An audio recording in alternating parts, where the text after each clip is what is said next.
three billionaires. Steve Kroenke, owner of the St. Louis Rams, worth $5.5 billion. Stephen Ross, who owns the Miami Dolphins, he's worth $4.8 billion. And Arthur Blank, the $1.7 billion owner of the Atlanta Falcons, are each asking their local communities to build them new stadiums. Isn't that sweet? That's how George W. Bush got rich, you know? I mean, aside from the money that he inherited when he was born, some friends of his dad loaned him a little bit of money. As I recall, it was something like $70,000 or $117 or $170, somewhere in that neighborhood. And he bought a share of the Texas Rangers with that. And then they went to the city and they said, build us a new stadium, please, using taxpayer dollars. And they built a brand new stadium, and all of a sudden the value of the team went up tremendously. And so he cashed out for millions and millions of dollars. And in fact, there was enough shady going on in there that there were a fair number of people who thought that that was an indictable offense, but nobody ever bothered because he was the son of the vice president at the time. And you know how that works. But here's what I know about sports. The Packers. The Green Bay Packers. It's the every other football team, every other NFL football team is owned by a rich guy. And I think most of them are rich white guys. And the Green Bay Packers are owned by the local community. It was started by the Meat Packers Union back in the day.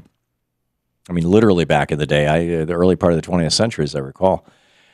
And they distribute shares in the Packers, and people pass these down through their families. And it's a whole, there's a whole, I'm not an expert on the history of it, but it's a community-owned team, so it's never going to go anywhere.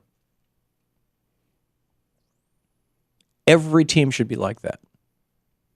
We should just pass a law that says, rich guys are not allowed to own baseball and football teams anymore. It has to be a consortium of people in the community. Sell the stock locally.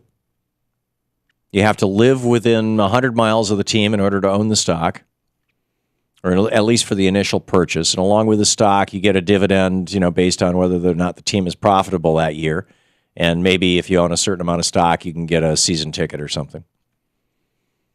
And let's turn our sports into what they really should be. I mean, sports is supposed to be proxy for war, right? I mean, it's to satisfy that testosterone-driven thing in men, which is why women don't sit around and watch sports on weekends, by and large. That testosterone-driven thing in men to participate in, or at least vicariously participate in, war.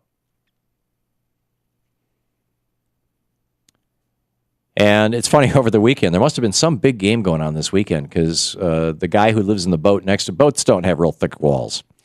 And the guy in the boat next to us, we kept hearing this, wow! Get him! And at first Louise thought this guy was like beating his wife or something. And so she walked out onto the dock and, looked in his boat, and here he is, he's watching a football game with a beer in his hand, or some kind of game. And say what? It was the Packers beating the Red Sox? God bless them. God bless them. See, I would have liked to have watched that. I didn't know. But anyhow, he was going nuts.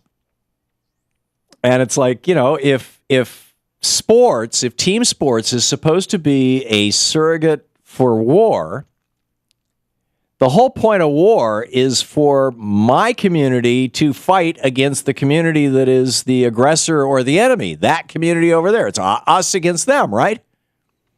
It shouldn't be my billionaire versus your billionaire. I mean, really? This makes no sense to me. My billionaire versus your billionaire. I don't get it.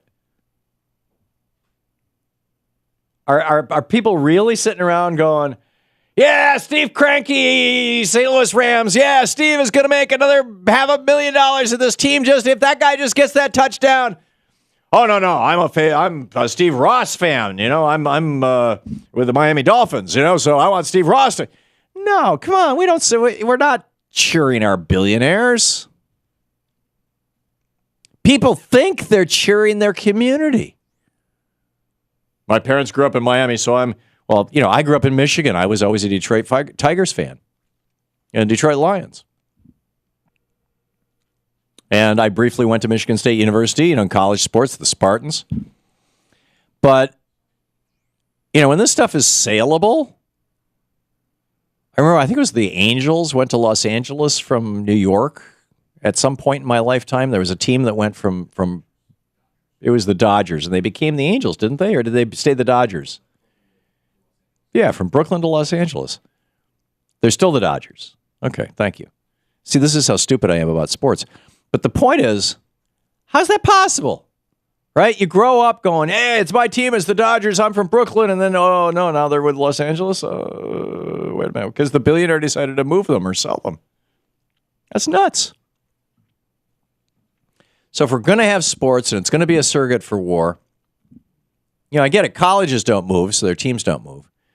But this stuff about billionaires owning teams, let's do away with that. Let's just say communities can own teams. Okay, enough of that.